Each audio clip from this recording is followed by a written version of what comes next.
guess we'll get started. First. Mary Rogers. Mary, do you want to talk to? Where's she? What we got? At 6:05. Good evening, Mary Rogers, up in Maryland. First of all, I want to say that I am in support of changing the county's seal You are for in support. historical purposes. And secondly, I just want to make mention, you had at your work session last week, you had a lengthy discussion about the HOAs. Mr. Pete Raymond was here on Pollinators, and I want to say that I am going through the same thing with my subdivision, Shaw Valley.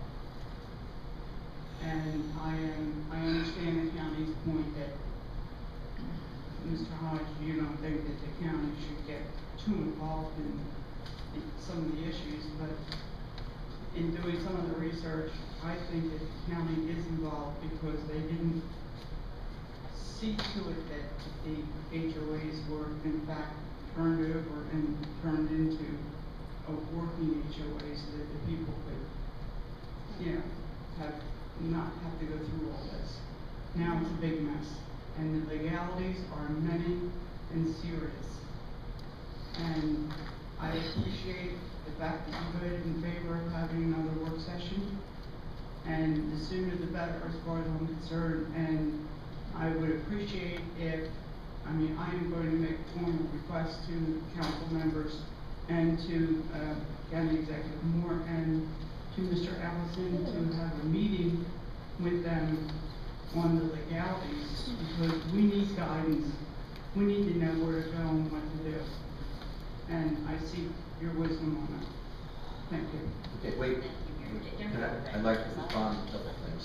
Number one is I would encourage you to testify tonight during the public hearing section of our meeting, which would in favor of the Cecil County seal. We will have a public hearing, and we would encourage anyone that supports the bill to speak for it. Tonight, we appreciate you saying so, but it's more official if you speak during the public hearing section. Number two, regarding the Mr. Raymond's presentation, and I guess I want to clarify my position on that particular subdivision and the upgrades to the the stormwater management. There is a process and procedure in place. There is a long and drawn out flow chart that the County Public Works Department was required to follow when they communicate and follow through with homeowners associations and subdivisions. And my concern with Mr. Raymond is he has not followed through that process. They only had one meeting with the Department of Public Works. And basically, I think that one meeting set out the parameters of the homeowners association and kind of set out the parameters of the Public Works Department. And in my mind, there needs to be a component where there's some listening going on, and they each hear what the other has to say so that it gets worked out. I think it's a little bit premature for the county council to get involved in that process at that time. It's not that I don't want to feel for the homeowners, for the constituencies. It needs to have time to work its way through the process and hopefully come to a conclusion. We don't know where that'll end up. Now, if the conclusion comes to a stalemate, where the homeowners association has a position and the Public Works Department has a position, then it's possible that we, the council, would get involved in that. But until the process has been worked through, I think it's premature for us to get involved in it. And again, we, the council, are not in that loop with that flow chart. But we will have meetings this month with the Department of Public Works and the executive staff, and hopefully some homeowners groups, to listen to how things are going.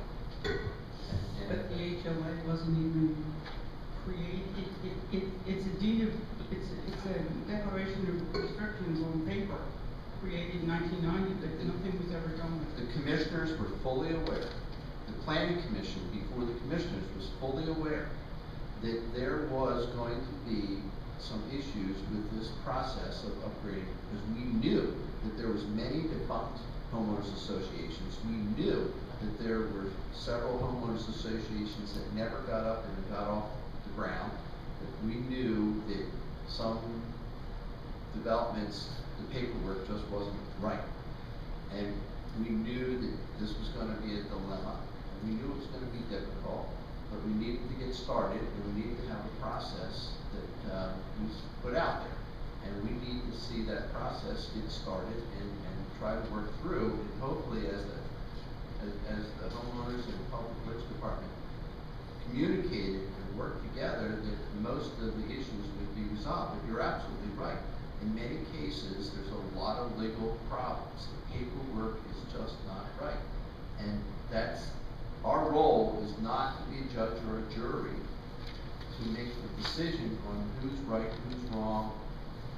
We hope that the county executive, and she uses her staff, including the county attorney, will look at these unique individual cases and come to some reasonable conclusions. And so therefore, we, the council, don't want to get involved in it unless we have to. It's just premature for us to get involved in those cases at this time. So you're saying I should just contact the Department of Public Works directly? And I would contact. Let me just say this one thing. The first tree that we cut, by doing that, we assume the liability for that pond.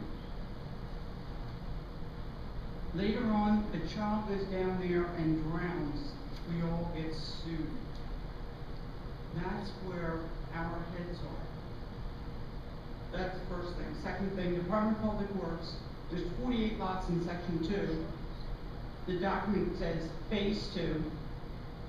The Department of Public Works only sent letters to like 17 people because they're the only lots on the record plan where the pond was created. Okay, so you see the legality. I understand. There may be mistakes made by Public Works that need to be fixed. And those types of issues need to be brought to their attention first, and hopefully they will fix their mistakes first. All they're saying to me is just fix it and don't worry about it. They just want it cleaned out and cleaned up and don't worry about it. Now, We are worried about it. I don't know that ignoring the problem reduces your liability. I don't know that avoiding taking action takes you off the hook for liability. You may be on the hook for a liability issue regardless of whether you accepted or the responsibility or not. That's true. That's why I seek somebody with me on that Well, without, okay. Paying thousands of dollars to some attorney. In some cases, you may have to seek legal advice in your particular unique situation. I don't think you can count on the council to fully understand all the legal ramifications of your unique circumstances. No. So to seek advice from us or to try to protect their interest, I'm not sure is a good idea. I just have, weren't maintenance corporations and homeowners associations set up to indemnify the individual homeowners against suits? I think that's why you have a homeowners association. They accept the responsibility. They're insured, or the maintenance corporation. So that part of it, I may be wrong, but I think that I'm right.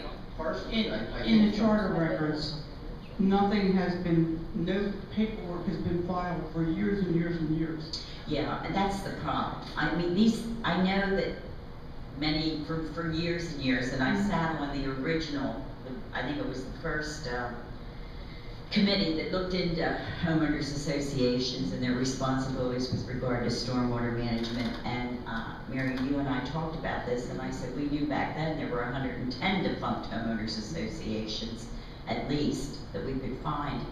But I think that for many years, as Robert said, the commissioners may have known about it, but when these developments were created and that last property was sold and that paperwork was filed, They didn't necessarily tell, not that, the builder did not necessarily tell anybody what their responsibilities were. They didn't go over them. Right. They should have, I'm sure. I think state law requires a maintenance corporation or a homeowners Barry association. Montgomery told one of our residents that he did in fact turn it over to 3 residents, but he doesn't know who they are, and, if he has time, he'll try and find the people. Yeah, well, you know, if we didn't have this new edict from the state, this probably would not ever become an issue, and it should. It should. Because if we're gonna do something, we should do it right. Oh, I agree. So in a way, it's a huge burden on each of the homeowners associations or maintenance corporations right now. But I think that it's going to be a good thing in the long run. Not that you're responsible for the stormwater pond, because I mean, my response was, if you've got 10 homes and a stormwater management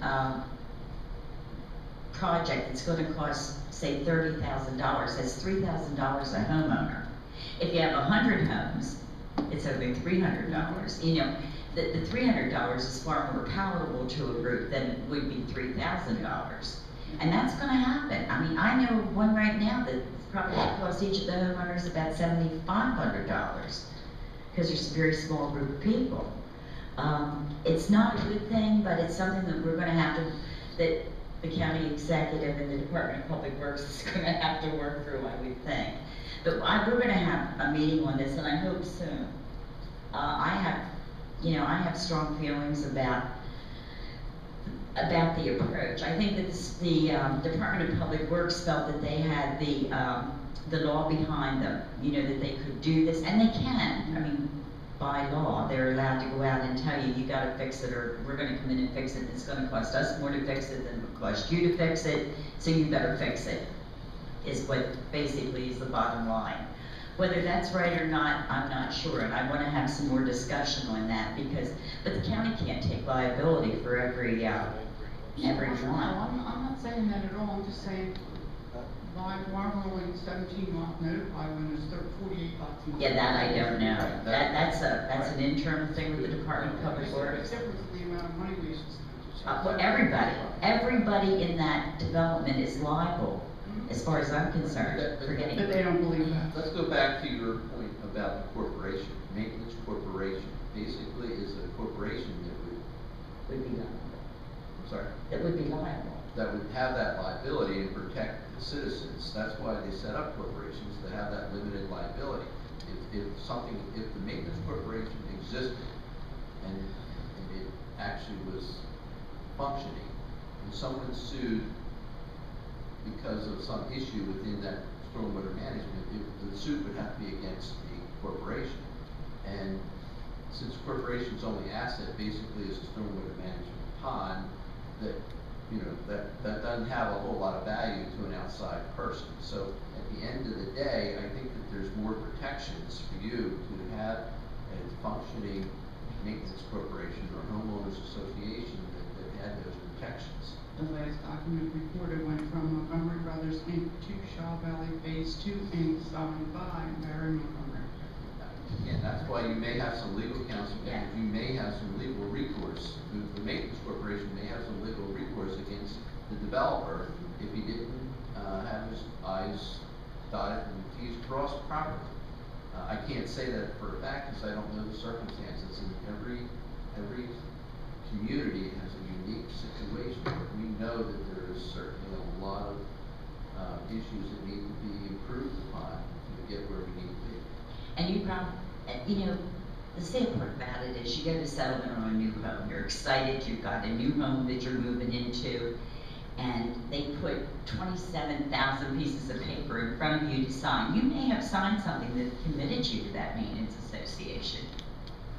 You may have, I'm not sure. Well, I don't know. What, Bill? You do sign that you read the homeowners association papers. It depends on how long ago, Bill. If it Well, was it's a been long that time way, ago. it's been that way for 5 years, I Right. know. It's been a little Because I'm fuzzy. president of going back 15 or 20 years ago, that was a little bit fuzzier. Right. It's gotten better and clarified as problems have developed, rules and regulations have become more A stringent. lot of the deeds I look at online didn't have any subject to or together with intimate law. To Mr. Raymond's point, it was just referenced, Right. just referenced on the deed. Yeah, there's nothing referenced. Right, in his mind, that wasn't good enough, because he didn't understand, as he said, a 25-year-old, what that meant. And he didn't have legal counsel with him at closing, so he did not understand that, and he probably didn't read his title insurance binder, so he. The only other point is that, I find it strange that the only, inspection report was from, I believe November of 2012. The pond was built in 1993, Right. and Mr. Van Pelt tells me there's no other documentation that they could give me. So there's been no inspection. The Department of Public Works did not go out and actively inspect ponds. I think they admitted to that. They didn't have the manpower. Right. Now they have to. They Yeah. have to by state law. In I my agree that we need to make a record. Well, yeah, and I know that you do, but I'm just saying that the reason they weren't inspected was because that wasn't on their list. I think they lost track of many of them. Oh, I know they did. They had to go back and re-inventory and find them. There's a large amount of work went into finding these, inspecting them and re-inventorying them. Well, thank you for your time. I just wanted to make sure that you knew that I was on the, you know, And you belong to the same association that Mr. Raymond is in? No, No. I'm in You're Chalk totally Valley. different. He's in Holland Acres. Okay. Okay, thank you. Thank you, Mary. Is there anyone else that would like to speak at Citizens Corner? Mr. Kaplan? Mrs. Kim. Anyone else has any questions? Want to give the Mr. council members a hard DeFreitas. time? Would you like to talk to us about anything? Anything about tonight's agenda? Just to touch on the, homeowners association thing. Until about 4 or 5 years ago, Bill, do you mind speaking into the mic so It's recorded for posterity. we are recording these meetings? Yeah, so I can put it on YouTube. Bill DeFreitas, Elton, Maryland. And I am president of our homeowners association, basically because nobody else will do it. And one of the things that I've experienced through the 5 years that I've been involved is, and the law changed a little bit, the realtors really didn't want the person buying the house to know that there was a homeowners association. Those papers were left out in a lot of cases. This is in the past. In the past. It can't be now. Before Captain Capra's time. So, it was a major problem, years ago. I mean, Joyce and I were on the committee before the last one on the homeowners association, and many people, I'm lucky enough that, my development only falls inside the 8 houses needed to be need a homeowners association. But many people, just, no, I don't want to belong to the homeowners association. They don't understand that, at settlement, they have signed papers, especially now, that they've read all the, things. My development in itself, we do not have a retention pond, but we do have swales and things like that with downpipes to the Elk River, which we have to maintain. And, they don't understand that someday, it might be $10,000 to fix the pipe to make things right. So, I think it's gonna be a hard transition, making everyone understand what they are really responsible. Just my thoughts on that. Thank you. Anyone else have any questions, comments? Mr. If not, we're going to adjourn. Well, there is a statement or a question. I mean, it's pretty big. Chris Rager, Elton, Maryland. Actually, I was just reading through some of the materials here, just curious, looking through here, and I haven't done any research on this at all. But the, mutual aid for law enforcement, town of Northeast is listed. No, That's because they have their own police force. no. Mutual aid. This is That's for the, resolution. Because all the departments of mutual aid have their own police. Yeah. Well, I thought it was Why- supposed to come. You gotta check on that, I'm not sure why they are on there. We didn't, we don't know the answer to that question. Mr. Wagner will find out. okay. Alright, and the other one is actually, it's come to my attention a couple times, I actually wrote it out there. But the work that was done to a bridge crossing, I believe it's 95, on 213. They had the temporary lights up there for a while. Oh, yeah. Is that project complete? That's not our project, that's the Maryland State. Transportation Is Authority. that transportation authority? Yeah, they are working on both Shell Road, 213, and I think other roads that cross over. And even though it's a county road, it's their bridge.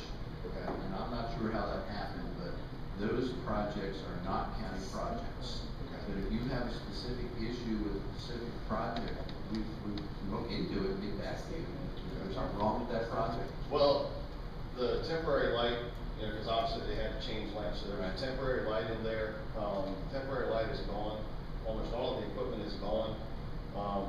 No construction out of the way they do, just looking at the bridge, looks as though it's complete, but the final planing on the bridge was never done. It really looks almost like they just drug a rake across the concrete, it's that rough, the lines are all over the place on there. I mean, it's just a rather poor workmanship, so just. I can speculate, but I don't know, so can you find out? If you give me your contact information, I can follow up with you. Okay, I can go with Well, they're not done then. that. Thank you.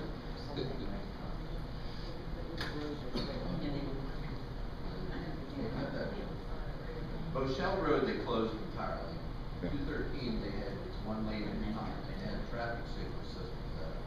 I knew those shelters is closed. Any other questions before we adjourn Citizens Corner? And we'll be back at 7 o'clock for our regular scheduled legislative session.